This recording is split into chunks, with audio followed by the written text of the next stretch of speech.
Hannah, I thought this was Super T's playing. They have Metaphors and Super T's on the team? They have Metaphors and Super T's on the team, so we do have that Shaman and a Restoration Druid available. Tony has a bajillion different alts he could play, and then we have this Warlock that I'm assuming is the fourth. I forgot who that was because it's on the Warlock right now. How could they have a fourth? Isn't Super T's their fourth? Losa, Metaphors, Tony Style, and Super T's. So this has to be Losa on Warlock? It has to be. But here we go. Well, maybe it's Super T's on Warlock. I think he's been practicing it actually. It's probably Super T's on Warlock. You're absolutely right. But here we go.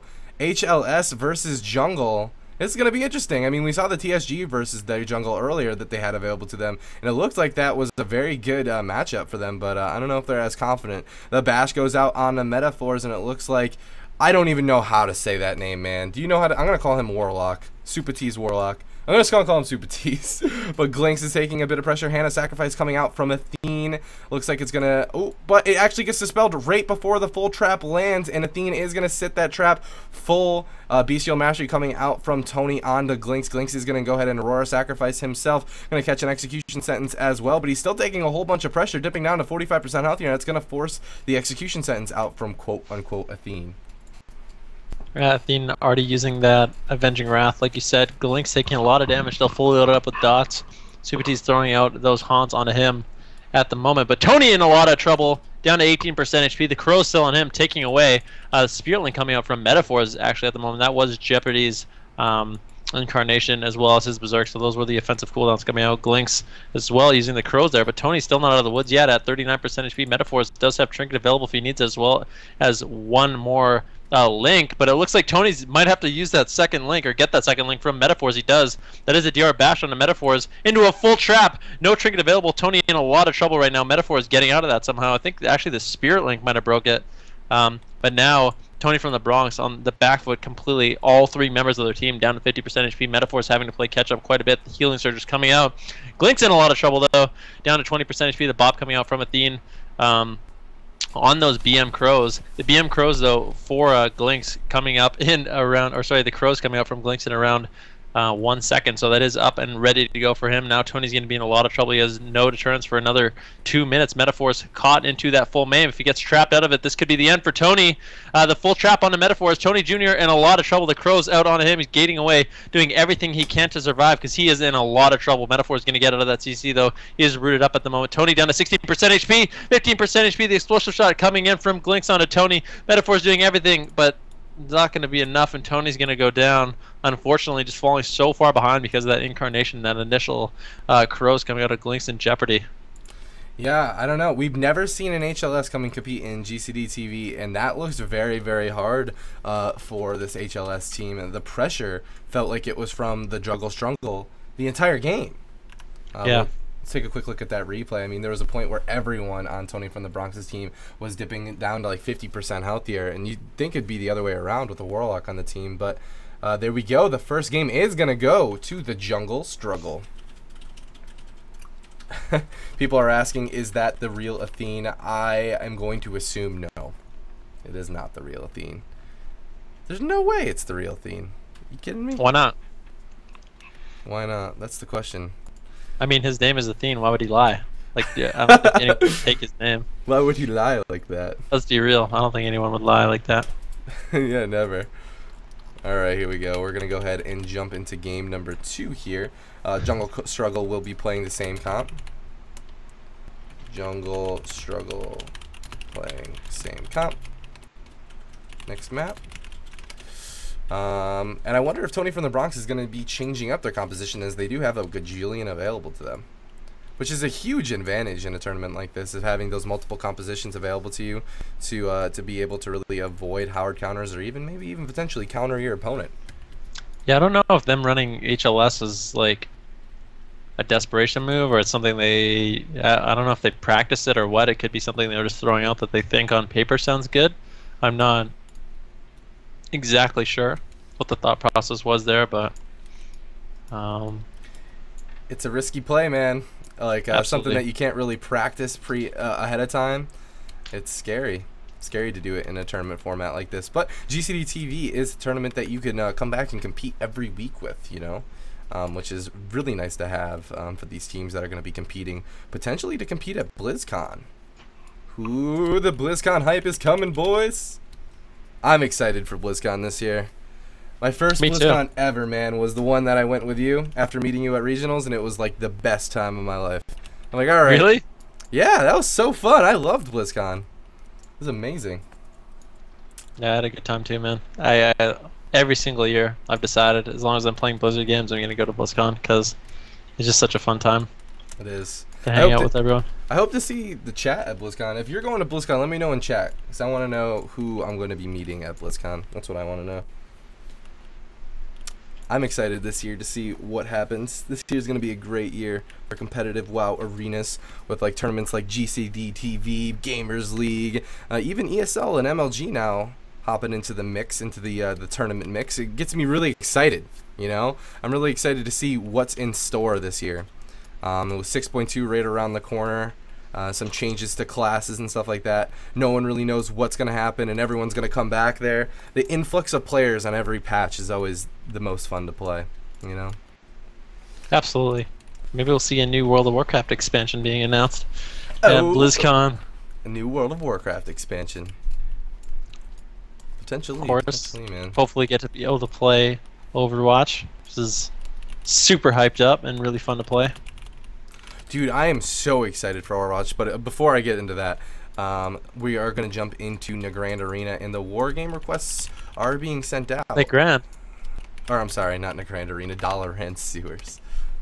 Chosen by Tony from the Bronx.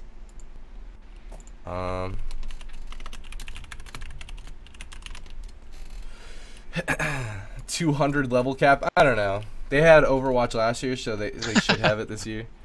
200 level cap. 200 level cap. Is it going to be 105 or 110? What do you think? 110. For sure. What about reverting it to level 60 again? Like, what do you mean? Just so like the numbers are smaller, not like. Yeah, not so. I don't want to be level 200 one day. It just becomes tedious to level up characters that long, I think. Yeah, I agree. I would love to see them just like, boom, 60 is the max level again. You're all getting reverted to 50.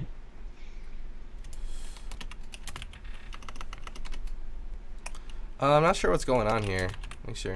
Do you have lead? Only one war game request is being sent out here. I don't know. If they revert, I consider playing. Yeah. We're not saying that we'll go back to vanilla, guys. We're saying just like the numbers would be smushed even more. You know what I mean? Yeah.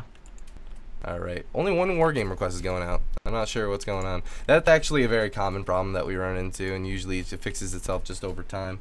So just give it a second. Actually, Athene recently came back to WoW. He made YouTube videos about it. Wow, that very well may be Athene. I'm not going to say it's not Athene.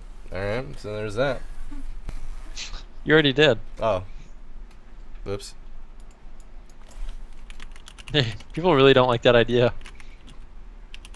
I don't know. I'm going to be honest. Like, when it came to having, like, 4 players on every team in a tournament format, a lot of people didn't like that idea either. And it turned out to be a really good idea. So, I feel like you need to trust your gut, Ben. Follow your I gut. do trust my gut. What's it saying right now? My gut's It's saying just a number. pizza. Like, it's really going to affect your gameplay to have a 60 next to your name instead of 110. I don't think so. It's gonna affect my PvP videos, man. They won't look as epic when there isn't, when my computer isn't gonna be just filled with numbers. Now here we go. We are gonna jump into the next game, which is gonna be had Dollar and Sewers. Oh yeah.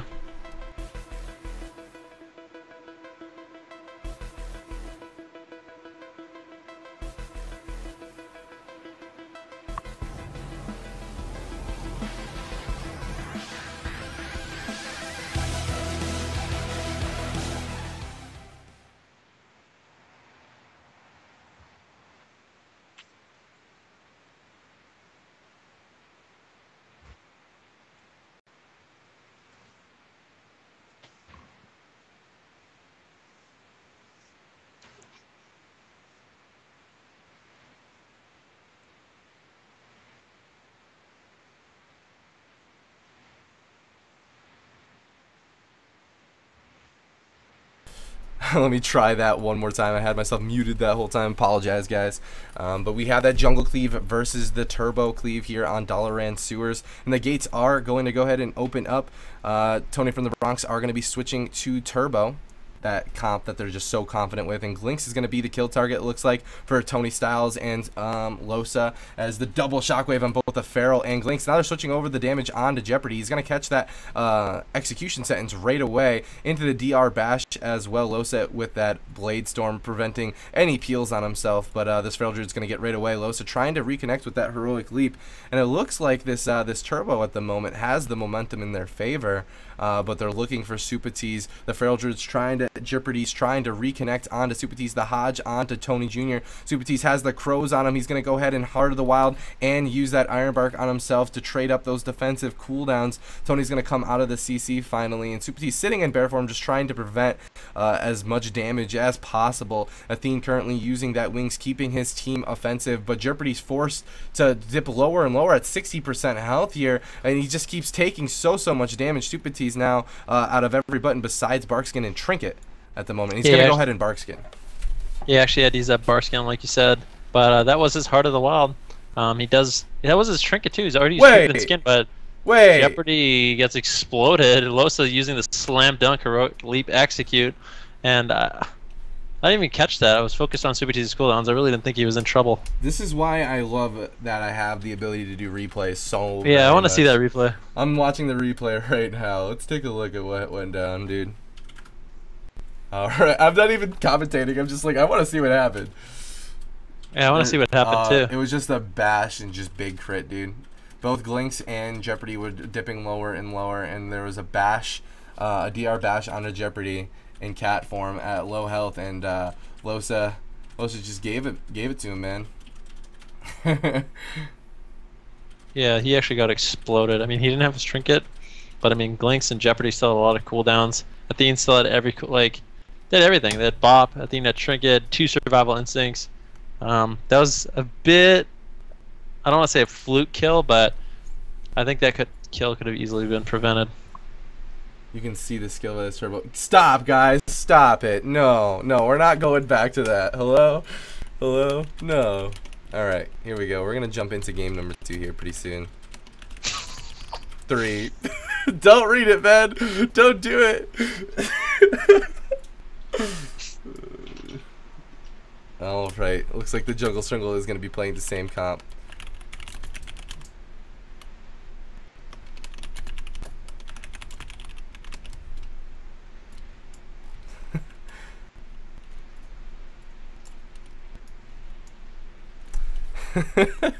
Too much skill from that turbo. I hate you guys, man.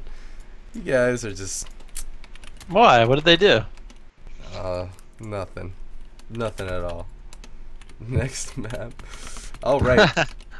But, like I said, because the Jungle Struggle did get the first win on the Grand Arena going up against the HLS, they are going to have the match point map choice. Now, they're going to go ahead and bring it to Tiger's Peak. Here we go, guys. We're going to go ahead and queue up and get going. Jump into Tiger's Peak here. So, bringing it to Tiger's Peak, does this jungle have like a huge advantage against this team? I don't honestly think so, but here we go. Tony from the Bronx running that turbo cleave, going up against the Jungle Struggle. Jeopardy on that Feral Druid, Glinks on the Hunter, and Athene on the Holy Paladin. And now this is single elimination, guys. This is a best of 3 series, so this is match point. The next team that takes a win off of each other here will advance to the semifinals, and the team that loses will be eliminated.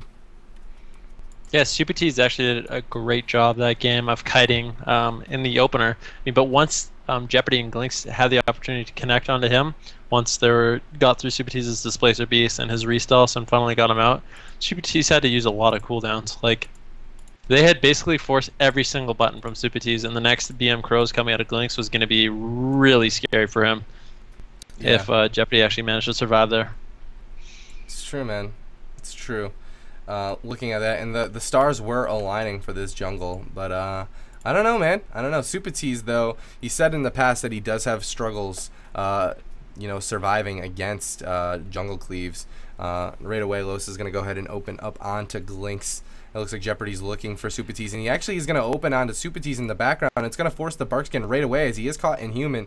That's going to force the Stampeding Roar out as well. Supatees just trying to kite away from these guys. There's the Shockwave onto Jeopardy, peeling him off of Supatees for now, but they did already get Barkskin. And now they're reconnecting on the Supatees once again, and that's going to force the Iron Bark as well. And I mean, that was not Incarnation, that was just Crows. So Supatees might be scared. Yeah, I kind of baited those cooldowns. He got a really fortunate opener onto Supatees, and because of that, Supatees having to use cooldowns a little bit early actually caught into that full Hydra, now taking a little bit of damage. Jeopardy still has Incarnation and Berserk ready to go, like you said. They can open onto Supatees in the next 20 seconds when he doesn't have that Barskin available. They could actually just kill him. Supatees does have Trinket if he needs it. Athene actually deciding to use that Avenging Wrath, wants to keep his team top. They smell blood in the water and they want to make something happen. Heart of the Wild, though, coming out from Supatees. He actually managed to get in bear form too. Jeopardy using all those offensive cooldowns, though. The BM Crow is available for Glinks in around 10 seconds if he has that up. But Supatees doing a great job there with the Heart of the Wild, the bear form, fully